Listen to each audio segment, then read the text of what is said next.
video is going to be looking at the social benefits of playing sport, or doing exercise or physical activity. So you can see on the left it has what the benefits are, and then on the right sort of why, and explains the effect.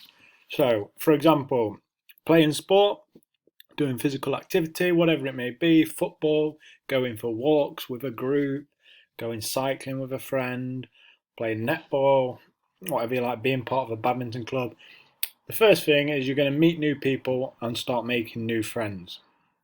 Now, this is going to have social benefits on your health because you react to new social situations in a more positive way.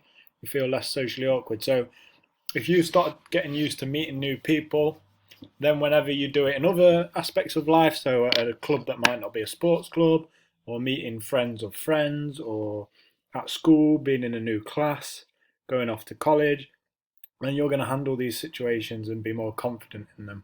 You're going to handle them better. Next one, opportunities to get together with existing friends. So you might all join the same club. I played a lot of sport with my friends when I was younger. For example, when I was 17, me and 3 friends joined a hockey club, and we weren't hugely close in school. We were good friends, but we didn't actually do that much together. And because we joined the hockey club, we spent a lot more time together as friends, and we felt really happy. So you feel more content with life. So that's an example. You'll also improve your cooperation skills through physical activity, exercise, and sport. You'll learn you can't have everything all your own way. You can adapt to social situations better, and this will allow you to have more friends because you learn to get on with different types of people and different sort of situations and scenarios. We're going to go into that in a little bit more detail, but that's sort of a brief summary. Obviously, the more you do with the sport, the more you're going to get involved with other social activities, so increased involvement in social activities. And the more you get involved in those sorts of activities, the less likely you are going to get involved in dangerous antisocial activities. So following sort of the wrong path and doing things that aren't very good. And then finally, through, being social within sport, you're going to gain a good attitude to competing. You'll learn to respect your opponents and the ability to cope with both success when you win and failure when you might lose. So we'll go through some of the cooperation skills now. So if through sport, physical activity and exercise, you're going to learn to support and encourage teammates. If you're playing on a football team and you want to win the game, you're going to want your teammates to play their best. And to do this, you're going to want to support them and encourage them. You're going to learn to work together with your teammates to achieve a goal. So football, netball, basketball match, whatever it is, the goal is probably going to be to win the game. And if you all just did your own thing, you wouldn't be a very good team. So you want to work together. So you're going to learn how to work with other people. You're going to spend a lot of time together in different scenarios, not just on the sports pitch or in competition. You'll be together in games and competition. You might go on tours. So when I was younger, I played for a rugby club and we went on tours. I went on like 3 tours across the UK for 3 days at a time with my teammates. And of course, we didn't just play rugby the whole 3 days. We went out and did things like bowling, for a meal, for walks, things like that. So you learn to spend time with your teammates in other scenarios. Travel. On the tour, we had to take the bus.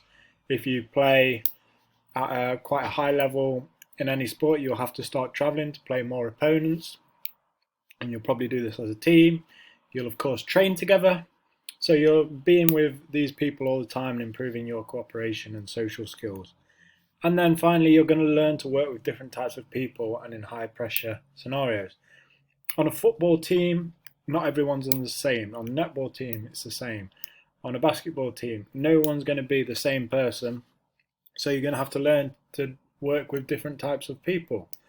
I'm sure you've been either in PE or in a sports team, you've played with someone who's very quiet, someone who's very loud, someone who gets angry, someone who gets excited, and you start to learn to work with these different types of people and in pressure scenarios. So I play for a hockey team now here in London in Barnet, and it's filled with different types of people. There's me, I'm 24, our oldest player is 40, we have younger players, we have players from different countries, different jobs, different backgrounds, different money. So some people are really rich, some players aren't very rich. And we all work together to try and win in the games, and we all socialise after in the clubhouse, and we have a meal together, we travel together to games, and that's improving mine and all my teammates' cooperation skills. Then moving on, you're going to meet new people and make new friends. So when I first started at the hockey club, I didn't know anyone because I'd just moved to London, and now I'd class most of my teammates as my friends too. And like we said earlier, you'll react to new social situations more positively, you'll handle them better, and you'll feel less awkward, you'll feel happier.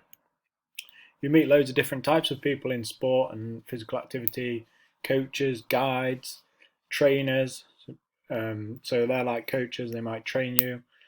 Managers, players, staff, officials. So when I play my hockey, we have our coach, I have a captain, my teammates, staff when we arrive at the hockey clubs who might guide us where to park, they might guide us where to get changed, things like that. We're interacting with them. Obviously the umpires, the officials on the pitch. Make and develop long-lasting friendships in sport. Lots of my friends from back home are from when I used to play sport when I was younger. And club and social events allow off-field socialising. So, like I said, with my hockey team, we have our own clubhouse. So it has like a bar and a like cafe in it, so we can eat food and chat and watch sport on the telly, meet each other's friends and family, stuff like that. And this allows for more socialising. So we're going to look at, I think, just 2 little questions that you could be asked something like this in the exam. So how do these social activities have a positive effect on the participants' well-being? And the 2 activities are over 60s line dancing. So it's a type of dancing. I mean, I don't actually think I've ever done it, but I assume they're all in a line, and from the photo they're all holding hands and in a line. So I imagine they all just do the same dance in a line to music. And then under 4s football. So have a pause, think about it, and then we'll go through the answers. Play it once you're ready. So let's have a look and see. Oh, that's not very good, is it? Right, let's go. Okay, you can see it. Hopefully you can see it now. So line dancing would involve an older person spending time with friends. And we've discussed about how you can spend time with friends, it makes you feel happier. This will reduce any isolation and loneliness in their old age. So that's how line dancing is going to have a positive effect on whoever's taking part's well-being, because they're going to be less lonely, less isolated, and they're going to be spending time with their friends. For under 4s football, it's going to encourage cooperation skills, make participants more likely to get on with their classmates when they start school. So when they first arrive, they're only 3, maybe 4 years old, so they might not have met many other young children, and now they're going to be playing football with them. They're going to be learning to get on, things like sharing a ball, sharing the kit, playing with different people, different children, and then hopefully that means when they start school they're used to interacting with lots of different types of kids, and they'll do well. So hopefully that's been helpful and you can take something away from that. Well done, guys.